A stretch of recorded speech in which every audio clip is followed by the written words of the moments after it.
Hello' everyone, এই ভিডিঅ'টোত সকলোকে স্বাগতম জনাইছোঁ। Ishan Uday scholarship 2024-25 student and 2025-26 student যিমান আছা সকলোৰ কাৰণে এই ভিডিঅ'টো, কিয়নো ইতিমধ্যে ঈশানোদয়ৰ apply date, defective date, verification date already খতম। ষ্টেট লেভেল ভেৰিফিকেশ্যনৰ 15 জানুৱাৰীলৈকে টাইম আছে, বাট মেক্সিমামৰ ষ্টেট লেভেল হৈ গৈছে যিবোৰ ষ্টুডেণ্ট 2025-26 হোৱা। চ' প্লিজ ভালকৈ কথাখিনি শুনিবা, আৰু যদি নতুনকৈ আহিছা চেনেলটো ছাবস্ক্ৰাইব কৰিবা, আৰু ভিডিঅ'টো পাৰিলে লাইক এটা কৰিবা, আৰু ফ্ৰেণ্ডছবোৰক শ্বেয়াৰ কৰিবলৈ নাপাহৰিবা। চ' ফাৰ্ষ্ট অফ অল কথা হ'ল ৰিনিউৱেল পে'মেণ্ট 2024 ষ্টুডেণ্টৰ কথা ক'ম, next 2025 student, 24-25 first and next 25-26 next.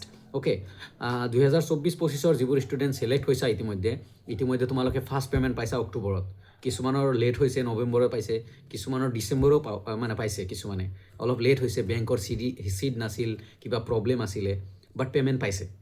চ' এতিয়া কথা হ'ল সিহঁতে ৰিনিউৱেল কৰিছে, সিহঁতৰ ডেট এক্সটেণ্ড হৈছিলে, ডেট এক্সটেণ্ড হৈও সিহঁতে ৰিনিউৱেল কৰিছে। ৰিনিউৱেল কৰাৰ পিছত ৰিনিউৱেল পে'মেণ্ট কেতিয়া পাব? বহুতৰ মনত কুৱেশ্যন, দাদা মোৰ ৰিনিউৱেল পে'মেণ্ট কেতিয়া পাম? শুনা, ৰিনিউৱেল পে'মেণ্টটো NSPয়ে বা UGCয়ে কেতিয়া দিয়ে?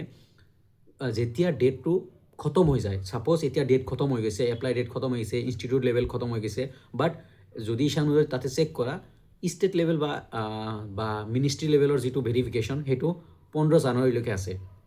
চ' তোমালোকে ধৰি লোৱা যে 15 জানুৱাৰীৰ পিছত উইথিন 6 মান্থ চাৰ্কল 6 মাহৰ এটা চাৰ্কল পিৰিয়ডত তোমালোকে পে'মেণ্ট পাবা। এতিয়া 20 জানুৱাৰীতো পাব পাৰা, ফেব্ৰুৱাৰীতো পাব পাৰা, মাৰ্চতো পাব পাৰা, এপ্ৰিলতো পাব পাৰা, বা জুনতো পাব পাৰা। কোনো গেৰাণ্টি নাই, সেইটোৰ কোনো গেৰাণ্টি নাই যে পাৰ্টিকুলাৰ টাইম আছে।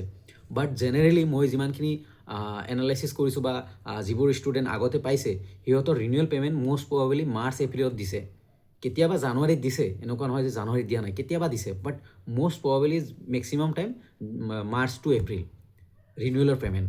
চ' এতিয়া আহিছোঁ, এইখিনি কথা হৈ গ'ল। কাৰ ৰিনিউৱেল ষ্টেট লেভেল ভেৰিফিকেশ্যন হৈ গৈছে ক'বা। আৰু ৰিনিউৱেলৰ কাৰণে আৰু এটা কথা কৈ দিওঁ যে তোমালোকৰ কাৰণে কোনো মেৰিট লিষ্ট মানে এক্সট্ৰাকৈ মেৰিট লিষ্ট নাই। মানে তোমালোক যিকেইটা আগত ছিলেক্ট হৈছিলা, ছিলেক্ট হৈ পে'মেণ্ট পাইছা, ৰিনিউৱেল কৰিছা, দেন এগেইন পে'মেণ্ট পাই থাকিবা। তাৰে কাৰণে বেলেগকৈ আৰু মেৰিট লিষ্ট আহিব সেইটো কোনো কথা নহয়। তোমালোক অলৰেডি ছিলেক্টেড মানে, অ'কে। চ' তোমালোক অলৰেডি ছিলেক্টেড, কেৱল পইচা পাবা, ৰিনিউৱেল কৰিবা পইচা পাবা, আৰু বেক যদি লাগিছে দেন যদি কৰিছা চোৱা কি হয়। বাট বেক লগা ষ্টুডেণ্টক ভেৰিফাইও নকৰে কিছুমান কলেজে। তাৰ যদি কিবা কাৰণত ভেৰিফাই কৰিছে, পইচা পোৱা নোপোৱা এইটো পিছৰ কথা, বাট তোমালোকৰ payment renewal payment March April ধৰি লোৱা। এতিয়া নেক্সট আহিছোঁ কি, নেক্সট হ'ল প্ৰচেছ তোমালোকৰ 2025-26 যিবোৰ ষ্টুডেণ্ট আছা, 2025-26 ষ্টুডেণ্ট, তোমালোকৰ এতিয়া কিছুমানৰ বহুতে মোক কমেণ্ট কৰিছে, দাদা মোৰ ডিফেক্টিভ আহিছে। এতিয়া ডিফেক্টিভ আহিলেও তুমি একো কৰিব নোৱাৰা, কাৰণ ডিফেক্টিভৰ ডেট কিমান আছিলে? 31 জানুৱাৰীলৈকে আছিলে। ডিফেক্টিভৰ ডেট 31 জানুৱাৰীলৈকে আছিলে। চ' ডিফেক্টিভ ডেট খতম হৈ গৈছে। তাৰে পিছত এতিয়া কাৰেকশ্যনৰ ডেট নাই, মানে ডিফেক্টিভ কাৰেকশ্যন কৰাৰ টাইম 31 ডিচেম্বৰলৈকে আছিলে। চ' এতিয়া জাষ্ট টাইম আছে যে কাৰোবাৰ যদি ষ্টেট লেভেল হোৱা নাই, দেন ষ্টেট লেভেল হ'ব 15 জানুৱাৰীৰ আগত, বা 15 জানুৱাৰী last date state level, institute level and state level, okay. So' defective date খতম হৈ গৈছে। যাৰ এতিয়া ডিফেক্টিভ আহিছে একো কৰিব নোৱাৰা, মোৰ মতে একো কৰিব নোৱাৰা। যদি চলিউশ্যন আহে মই আনিবলৈ চেষ্টা কৰিম, জনাবলৈ চেষ্টা কৰিম, বাট নাই, মোৰ একদম 100% নাই, অ'কে। এতিয়া কথা হ'ল যে যিবোৰ ষ্টুডেণ্টৰ ইনষ্টিটিউট এণ্ড ষ্টেট লেভেল হৈ গৈছে, তোমালোকৰ কি হ'ব নেক্সট? তোমালোকৰ নেক্সট মেৰিট লিষ্ট, ভাই brother and sister, next merit list. তোমাৰ ইনষ্টিটিউট হৈ গৈছে, ষ্টেট লেভেল ভেৰিফিকেশ্যন হৈ গৈছে, ষ্টেট লেভেল ভেৰিফিকেশ্যন মিনিষ্ট্ৰীয়ে কৰে।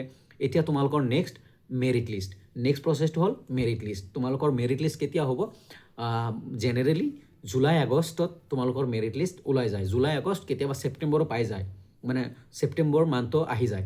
চ' আগষ্ট ধৰি লোৱা যে তোমালোকৰ মেৰিট লিষ্ট আগষ্টত পাবা।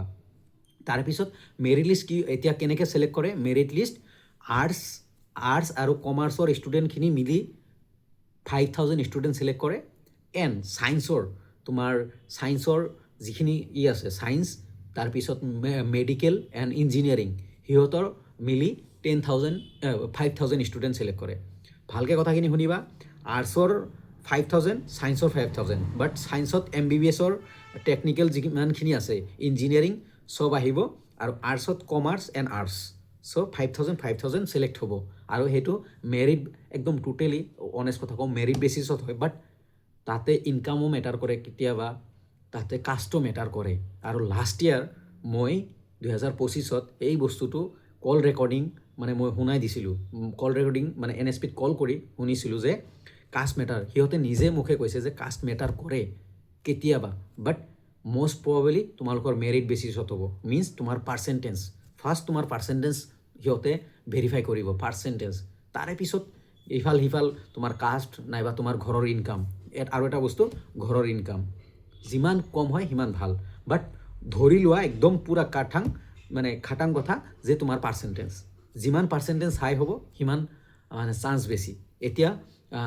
মেৰিট লিষ্ট যেতিয়া আহিব আৰ্টছৰ 5,000 এণ্ড তোমাৰ ছায়েন্সৰ 5,000 ষ্টুডেণ্টৰ ছিলেকশ্যন হ'ব যেতিয়া ছিলেকশ্যন হ'ব তোমালোকৰ নেক্সট প্ৰচেছটো হ'ব তোমালোক ছিলেক্ট হ'লা তোমাৰ নাম চেক কৰিলা আছে নাম যদি নাম আছে দেন তোমালোকৰ পে'মেণ্ট কেতিয়া আহিব তোমালোকৰ পে'মেণ্ট ছেপ্টেম্বৰ অক্টোবৰত পে'মেণ্ট আহিব এইখিনি হ'ল প্ৰচেছ এতিয়া বহুতৰ মনত কুৱেশ্যন দাদা মোৰ ইনষ্টিটিউট হৈ গৈছে ষ্টেট হৈ গৈছে মোৰ ছিলেক্ট হ'বনে নাই শুনা তোমাৰ পাৰ্চেণ্টেজ ভাল আৰু ধৰি লোৱা যে যিবোৰ ষ্টুডেণ্টৰ 80ৰ ওপৰত আছে 80ৰ ওপৰত যিমান ষ্টুডেণ্ট আছে বিন্দাছ থাকা মানে 90% চান্স তোমালোকৰ ছিলেকশ্যন তাৰপিছত যিমান আপ যাব সিমান হ'ব এতিয়া কাৰ কিমান পাৰ্চেণ্ট কমেণ্টত জনাবা মই যিমানখিনি পাৰোঁ কমেণ্টৰ ৰিপ্লাই দিবলৈ চেষ্টা কৰিম যিমান হাই হ'ব পাৰ্চেণ্ট সিমান চান্স বেছি ছাপ'জ 80%ত তোমাৰ চান্স 70% বাট মই যেতিয়া ক'ম যে 83% তেতিয়া মই তোমাক ক'ম যে তোমাৰ 90% যেতিয়া তোমাৰ 85% আহিব তেতিয়া ক'ম তোমাক 99% 100% বুলি ক'ম এনেকুৱা কথা আৰু কাট অফ কিমান যাব যোৱাবাৰ বহুত খেলি মেলি হৈছে বহুতো পাবলগীয়া ষ্টুডেণ্টে পাইছে এইবোৰ হ'ব নালাগে আৰু ড্ৰপ আউট ষ্টুডেণ্টেও পাইছে বাট এইবাৰ কি হয় নাজানো চ' লেট চি ড্ৰপ ষ্টুডেণ্টৰ কাৰণেও হৈছে বাট এইবাৰ এটা ড্ৰপ ষ্টুডেণ্ট যোৱাবাৰ ছিলেক্ট হৈছে দেই কিন্তু মই নোখোজোঁ এইবাৰ হ'ব বুলি কাৰণ এইবাৰ বহুতে ইমেইল কৰিছে ড্ৰপ ষ্টুডেণ্টক ছিলেক্ট নকৰে যাতে কাৰণ আগতে কৰা নাছিলে চ' ফাৰ্ষ্ট টাইম কৰিছিলে চ' এইবাৰ কি হৈছে ডিফেক্টিভ বহুত হৈছে মই বহুত বাৰে কৈছোঁ যে PRC মেণ্ডেটৰী তোমালোকে PRC দিয়া চ' PRC নিদিয়াৰ কাৰণে ডমিচাইল দিয়াৰ কাৰণে বা PRC ডমিচাইল দিছিলে ডমিচাইল PRC যিটো কোৰ্টৰ পৰা ওলোৱা হয় সেইখন দিয়াৰ কাৰণে বহুত ৰিজেক্ট হৈছে ডিফেক্ট হৈছে কৰিব পৰা নাই লাষ্টত ডিফেক্ট হৈছে যে গমেই নাপায় এনেকুৱা ষ্টুডেণ্ট মই আজিৰ দিনটোত যে ডিফেক্টিভ হৈছে গমেই পোৱা নাই মই চেক কৰাৰ পিছত ডিফেক্টিভ দেখাইছে মানে মেছেজ আহিছে নৱেম্বৰত ডিফেক্টিভ আহিছে কাৰেকশ্যন কৰিব পাৰিল হয় বাট কৰা নাই চ' এনেকুৱা বহুত ডিফেক্ট হৈছে ৰিজেক্ট হৈছে চ' সেইকাৰণে মোৰ মতে কাট অফটো তোমাৰ 78ৰ পৰা 82ৰ ভিতৰত এনেকুৱা ৰেঞ্জত থাকিব আৰু মষ্ট প্ৰবেবলি কমিব পাৰে মোৰ মতে কমিব পাৰে চ' দেখা যাওক কি হয় চ' এইখিনি আছিল ইনফৰমেশ্যনখিনি কেনেকুৱা লাগিছে প্লিজ কমেণ্টত জনাবা আৰু পাৰ্চেণ্টেজ জনাবা ইনষ্টিটিউট এণ্ড ষ্টেট লেভেল কাৰ হৈছে লগতে পাৰ্চেণ্টেজ প্লিজ কমেণ্ট কৰিবা অ'কে আৰু কিবা জানিবলগীয়া থাকিলে কমেণ্টত জনাবা মই তাৰে কাৰণে জনাবলৈ চেষ্টা কৰিম থেংক ইউ